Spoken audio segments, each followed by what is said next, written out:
कि किसानों के इनपुट कॉस्ट जो है, बाकी देश के कई भागों में तो किसानों के ऊपर लाठी चार्ज हुआ और हम यहाँ पर सम्मान कर रहे हैं, आज विडम्बना देखिए किस तरह से होता है।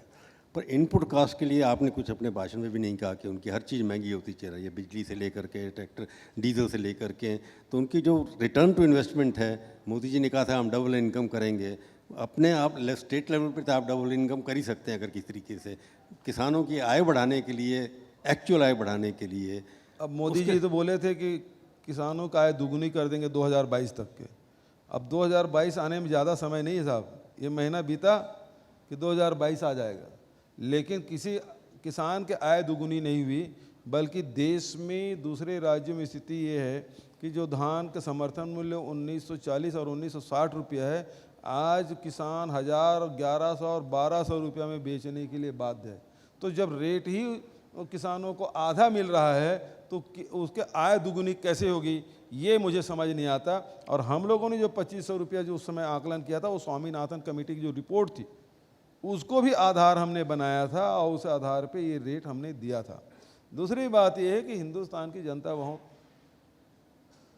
सजग है साहब, और ये उपचुनाव जो हुआ ना हिमाचल प्रदेश का और हरियाणा का, कर्नाटक का, ये आंखें खोलने वाली थी। और शाम को रिजल्ट आया साहब, दूसरे दिन 5 रुपये पेट्रोल में और 10 रुपये डीजल में कम हो गया। अब तो ये इंतज़ार कर रहे हैं उत्तर प्रदेश और उत्तराखंड के, गोवा के और मणिपुर के, ये चुनाव में भी वही पटकनी होगी। जान गए, आम मतदाता जान गए, महंगाई कम करना है तो भारतीय जनता पार्टी को हराना पड़ेगा। जब तक आप हराओगे नहीं, रेट कम नहीं होगा। और यही कारण है, डर के मारे कभी मोदी जी के बारे में बहुत निर्णय लेने में बड़े बहुत मजबूती से निर्णय लेते हैं और निर्णय ले पीछे नहीं हटते, चाहे नोटबंदी हो, जीएसटी हो, चाहे लॉकडाउन हो। लेकिन साहब किसानों ने नाको चने चबा दिए और उसे 3 काले कानून वापस लेने पड़े। ये किसानों की जीत। एक तरफ पेट्रोल डीजल के बारे में बोलते थे, वो तो यूपीए सरकार में सिस्टम बना दिया, वो हमारे कंट्रोल नहीं है, इंटरनेशनल मार्केट के दबाव में रहते हैं और रोज़ 35 पैसा बढ़ रहा है, 40 पैसा बढ़ रहा है, 1 रुपये बढ़ रहा है। हाँ, जिस दिन नहीं बढ़ता था उस दिन टेलीविजन में पट्टी चलता था, आज पेट्रोल और डीजल के भाव नहीं बढ़े, नहीं तो रोज़ बढ़ता था साहब, हम लोग तो देख देख के परेशान थे। लेकिन ये एक झटका उपचुनाव में हिंदुस्तान की जनता ने दिया तो 10 से 5 और 10 रुपये कम हो गया। तो बिल्कुल साहब, ये किसानों की जो बात हो रही है, मैं इसके ऊपर ये भी कहूँ, आप कांग्रेस पार्टी हो या बीजेपी हो, आप पेट्रोलियम प्रोडक्ट्स हैं, डीजल प्रोडक्ट्स जो हैं, वो जीएसटी के अंदर क्यों नहीं लाना चाहते? क्योंकि आप किसी को पता नहीं है किसान को कि कौन जिम्मेवार है, कि आपने वैट लगा रखा है सबसे ज़्यादा, बाकी लोगों को हमने कहा ले आइए।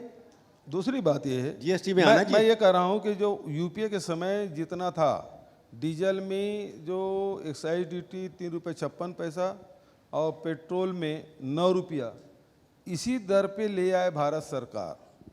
तो पेट्रोल और डीजल जो है वो आज सेंचुरी जो लगा रहे हैं वो 50-60 रुपये में आ जाएंगे साहब। नहीं, तो उसी में ले आए ना, हम तो मांग कर रहे हैं। वैट बढ़ा है ना, आप लोगों ने भी तो वैट बढ़ाया। हम नहीं, हमारा वेट नहीं बढ़ा साहब, जो रमन सिंह बढ़ा के रखे थे उतना ही है हमारा वेट। हमने तो अभी घटाया भी है, 1% और 2% हमने घटाया भी है, और जो ऊपर में जो घटाया है उसका भी फायदा यहाँ के लोगों को मिल रहा है। हम तो निवेदन कर रहे हैं भारत सरकार से, और वहाँ भी बोले कि यूपीए के समय जो एक्साइज ड्यूटी थी उतने में अब 30 रुपया, 32 रुपया और 29 रुपया है साहब, और उस समय 3 रुपया और 9 रुपया था। आप उस दर पे एक्साइज ड्यूटी ले आइए तो देश का भला हो जाएगा, आम उपभोक्ता भला हो जाएगा, किसानों का भला हो जाएगा। आज जितनी महंगाई बढ़ी है ये ट्रांसपोर्टेशन के कारण से, डीजल के कारण से, वो कृषि कार्य में भी लगता है, ट्रांसपोर्टेशन में लगता है और फैक्ट्रियों में भी लगता है। तो ये आप कम कर देंगे तो निश्चित रूप से महंगाई सीमा में आ जाएगा। हमारी जो बहनें आज महंगाई से जूझ रही हैं उसी निजात मिलेगा। वकील साहब, क्योंकि आप ओरिजिनल सोचते हैं हर वक्त, मैं सोचता हूँ मैं रीजनल नहीं, मैं राष्ट्रीय स्तर पे बात कर रहा हूँ। ओरिजिनल की बात कर, ओरिजिनल। अच्छा ओरिजिनल, मैं रीजनल। आप ओरिजिनल थिंकिंग आपकी कई बार है। तो किसान जो है आज एक सरकार के ऊपर निर्भर रह गया है, उसका लोन माफ़ कर दो, उसकी सब्सिडी बढ़ा दो, उसकी एमएसपी बढ़ा दो, मतलब हर चीज़ सरकार करे। सरकार को गरीब रखना क्या राजनीति का उद्देश्य नहीं है? किसान उसके ऊपर डिपेंड करता रहे, सड़क पे आता रहे। किसान अपने आप अमीर क्यों नहीं बनता? भाई सवाल ये है उद्योगों के लिए सब कुछ होता है, उनके लिए सब्सिडी होती है। बहुत सही सवाल आपने किया चावला साहब कि फैक्ट्री में जो सामान उत्पादन होता है ना, उसकी कीमत फैक्ट्री मालिक तय करता है, उसके एमएसपी वो तय करता है, उसके रेट वो लिखे रहते हैं, मैक्सिमम प्राइस या मिनिमम प्राइस वो लिखते हैं, किसान नहीं कर पाता।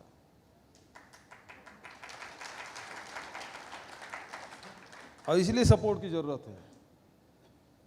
एक समय था जब देश में अनाज का उत्पादन नहीं होता था, इंदिरा जी कटोरा लेके गई थी अमेरिका, PH 470, तो उसके तहत वहाँ से लाल रंग के जो ज्वारी बाजरी है वो लाए थे, और उस समय हरित क्रांति का आह्वान इंदिरा जी ने किया था, और देश के किसानों ने मेहनत करके आज देश को अनाज के मामले में आत्मनिर्भर बनाया है। तो ये क्या अपराध है कि किसान उसको सजा दे रहे हैं? आपके पास सरप्लस यदि अनाज है उसको इथेनॉल क्यों नहीं बना देते? हम तो 3 साल से पहले पत्र लिखे प्रधानमंत्री को, कितने बार वर्चुअल मीटिंग में कहा, और इस समय भी मंत्रिमंडल से साथ मिलने के लिए हमने समय मांगा प्रधानमंत्री से कि आप हमको समय दें। अरे भाई हमारे पास सरप्लस पेडी है, उसका इथेनॉल बनाने का हमको अनुमति भर दे, आपसे कुछ नहीं मांग रहे हैं, अनुमति नहीं देते। पेडी के इथेनॉल की कीमत आप तय नहीं कर रहे हैं। यदि ये कर दें तो पूरे देश में जो धान उत्पादक किसान है उसको रेट मिल जाएगा, फैक्ट्रियाँ खुलेगी तो नए लोगों को अवसर मिल जाएगा, और सबसे बड़ी बात यह है कि जो विदेशी पूंजी हमारे पेट्रोलियम पदार्थ खरीदने में लगता है उसमें भी कमी आएगी। तो ये तीनों काम एक साथ हो सकते हैं, देश का भला हो सकता है। ये प्रस्ताव चूंकि कांग्रेस के मुख्यमंत्री ने दिया, इसका